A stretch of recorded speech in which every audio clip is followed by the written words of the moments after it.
that technology, how the hell do we? It's crazy.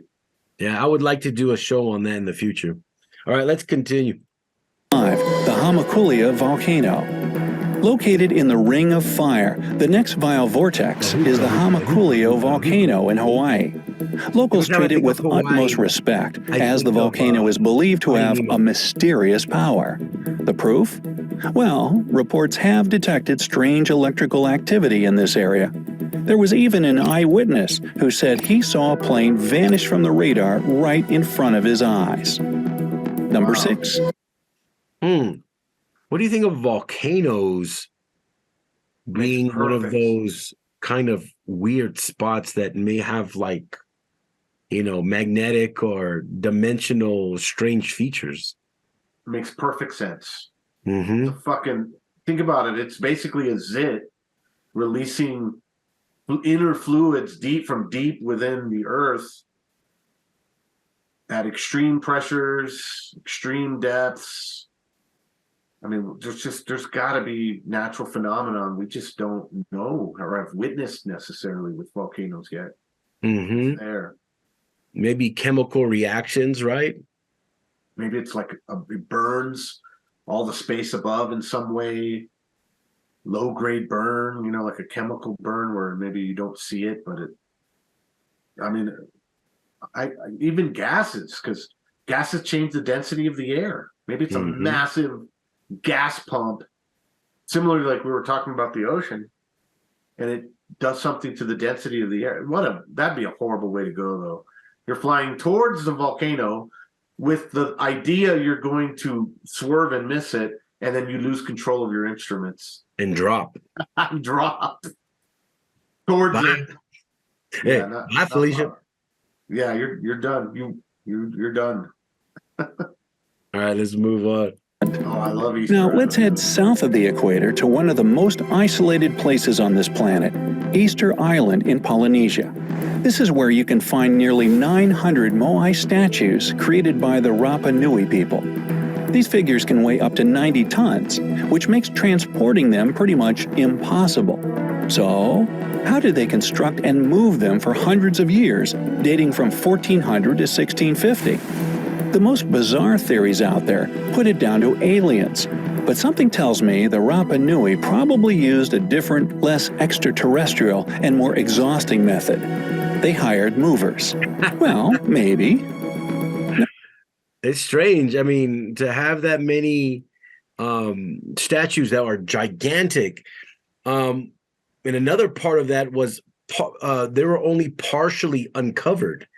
The rest of them was in the ground. Yeah, they were even bigger. Yeah, I'd read that. Like there was like 10 or 20% of them still underneath. And why would you want to create something that gigantic? I've read about this before, and they said that some of it was related to status. Some of it was maybe related to, like if you put up a statue, you and your family, you got some currency in their society. I'm not sure what that is, but I have read that, the people that studied this civilization say it's just so weird that they should have seen how much energy they were wasting to do this. But they just kept doing it almost like they were obsessed. I read that island used to be covered by a bunch of trees, and they think that they might have used the trees to kind of move the rocks. And they just destroyed their entire surroundings and civilization for these fucking stones. It's so strange.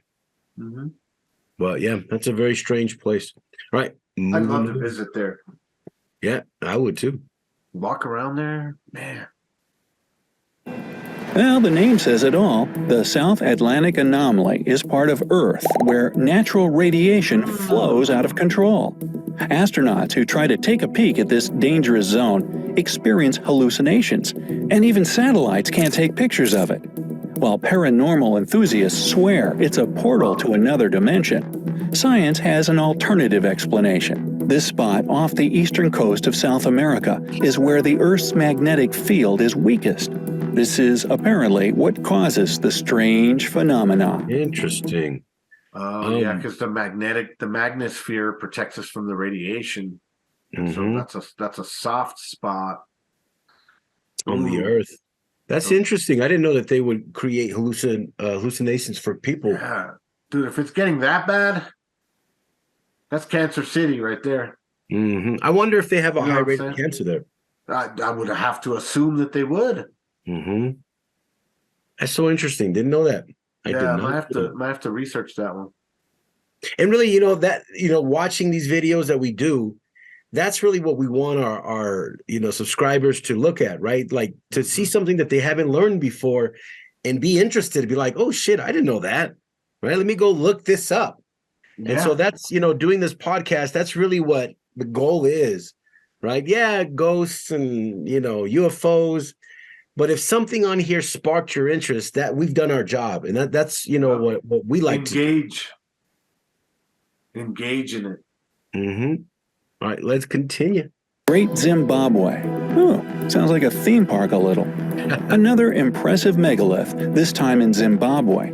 It was once home to around 20,000 people, but it's now a ghost town. Interesting. Yet to this day, there's no explanation as to where these people went. There aren't any accounts of major migrations, military conflict, nothing.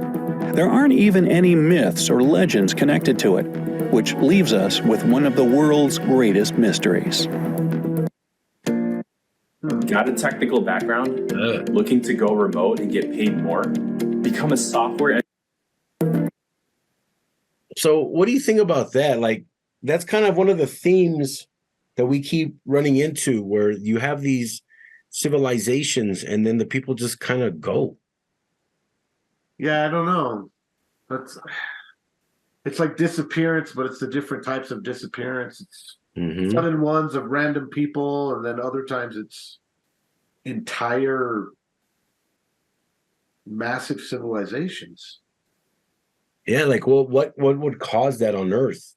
Or even just to them, right? Like what would cause that to a certain group of people where all that's left is really their cities? Yeah, I don't know. I mean, and what's odd to me is usually if some place is has built up a high population, even if a civilization dies out, the people don't leave the spot. They just evolve, and like very successful places just have, change, but there's still life there. The fact that they've just kind of been abandoned and life hasn't returned. Maybe it's a sociological thing. Maybe it's these civilizations had bad endings and there was just some kind of genetic memory in humans of this place, right? That's something we haven't talked about. It could be epigenetic. It could be this thing that something so bad happens in a place that generations and generations and generations of people behind it know not to go there in some weird. That could be. I don't know, man. It's crazy. Yeah, it's strange. All right, let's move on. Number 9, the Wharton Basin. This place off the western coast of Australia in the Indian Ocean has very odd geological events. Huge earthquakes, one after another, wouldn't seem so strange if this spot was a place where two tectonic plates meet. But it isn't. The Wharton Basin is well within the borders of the Australian plate. But researchers are pretty sure that a new fault line is forming here. Another portal, perhaps? Maybe that would explain the planes that vanish in an instant. Number 10. Hey, you know what that reminds me of like the meme that always says, I'm not saying it's aliens, but it's aliens, right?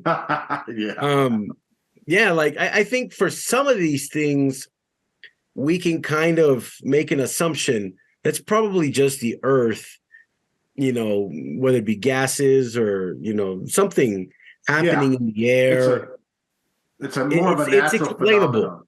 Yeah, it's explainable, right? Like if you do your research enough over years and years and years, you'll find something, right? But of course, there's these places on Earth that we're talking about that don't make any sense, right? So, Yeah, don't make and your brain automatically goes in these kind of paranormal, supernatural directions because it just mhm.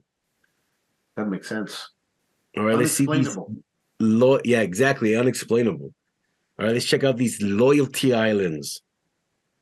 And the Loyalty Islands. Poor Australia has vile vortices on both sides. Damn. Heading over to the east, there's the Loyalty Islands. Also, Australia has a lot of poisonous ass animals. Yeah, it's one of the most dangerous countries or land masses from a natural perspective. So much shit in Australia can kill you easy. Hey, crikey. That's all I gotta say. Crikey. That's why it made such hard people. That's why Steve Irwin and what's the other guy, Dundee or whatever. Hey, is that a knife? No, that's not a knife. This is a knife. Yeah, yeah. They make them freaking hard over there because you gotta survive. Yeah, that's a good movie, by the way. Yeah. A lot of strange whirlpools were found on this patch of the South Pacific, as well as plenty of geologic activity. But what about the island scientists say disappeared there in 2012? Well, before you don your tinfoil hat, I'll let you know that there never really was an island in that spot to begin with. It was on maps, sure, but that was a mistake from the start, probably due to someone goofing up the coordinates. So technically, scientists undiscovered this island. You know, and that's another good point right there. So fables, right, or belief, right, in something that may not be true, right, but it gets a name for itself because of, you know, being passed on and no real evidence to really back it up, and it becomes bigger than life. And what do human beings do? We make stories out of it. Yeah, we inflate the reality of what we think is, but not really what it is, right? Yeah. So human beings have a knack for that. Yeah, so some of these might just be little anomalies that are nothing. But they're old sea tales. Arr. Yeah, exactly. Scientists undiscovered this island. Number 11, the North and South Poles. They're on opposite ends of this planet, but they've got two things in common: ice and odd disappearances. The North Pole was where an expedition of 129 men got lost and found 150 years later. The South Pole, however, has its own way of terrifying us. Some researchers in Antarctica were left speechless when they found the remains of what seemed like pre-human alien civilizations. Oh, come on now.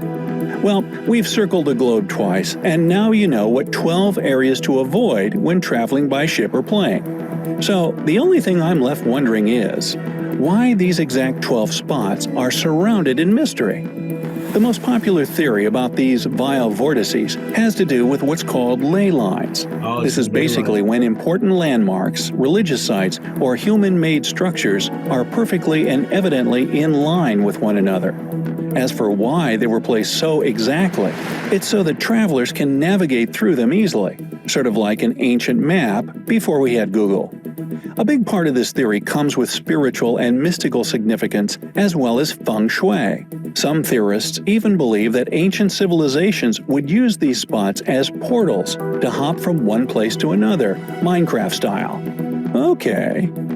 Another theory is that these 12 spots are actually part of a specific way the planet is organized, almost like a giant puzzle with the pieces meeting at these vortices. And since they serve as sort of centerpieces, they become hotspots of energy. More specifically, proponents point out the electromagnetic abnormalities in these areas, which could be a possible cause for the unexplained events.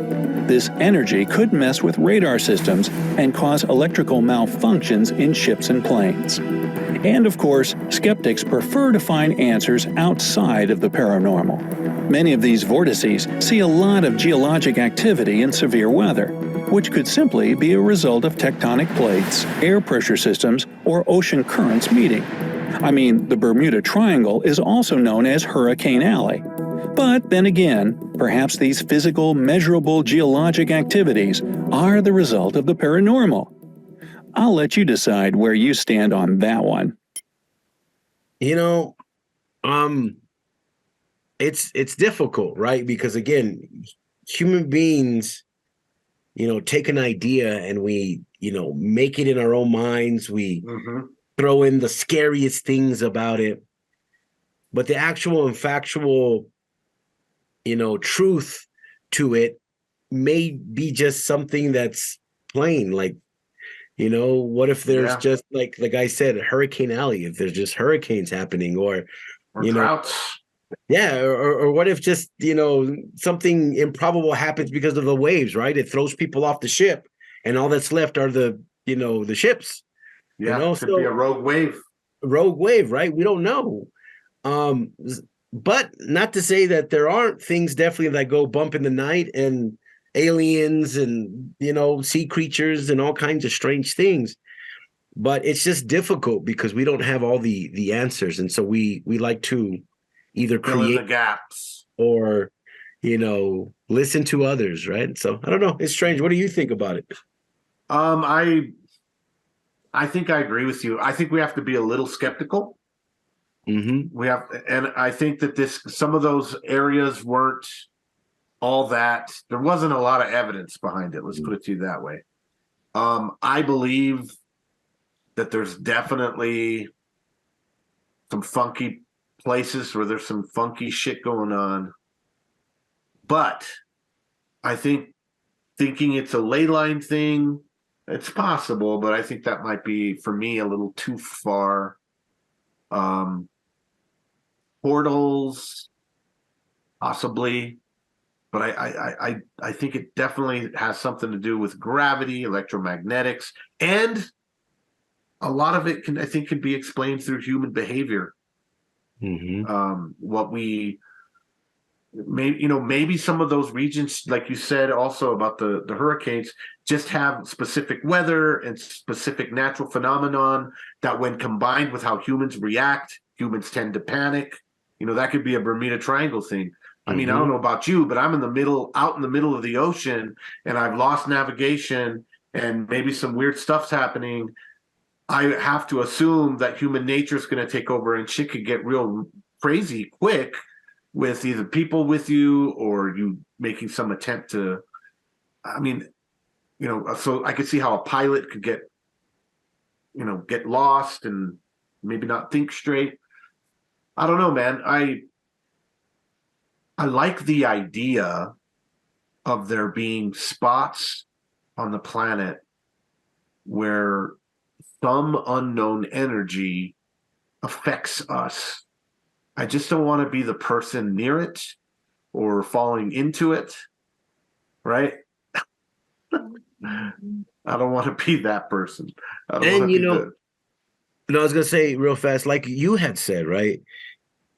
What if some strange shit is happening and our fight or flight kicks in, and we either get into these situations where we don't know how to handle it, or we start hallucinating because we've been out at sea for whatever, and strange shit's happening and we don't know how to take it, right? So we're like, screw it, we're out, right? It could just be a perfect set of factors that these specific areas, when you combine everything with it, natural phenomenon, human nature, the type of travel, whether it's like an old 18th century ship or a 1940s plane, they tend to, what is that? That's the law of statistics in some ways. So, it could be that too. And that's what I've read, that some people think that's all the Bermuda Triangle is just an area that's difficult to travel, where statistically there's tons of people going through it because of shipping lanes or in the whatever exploration, whatever, and then combined with human nature creates a bad situation, a bad time.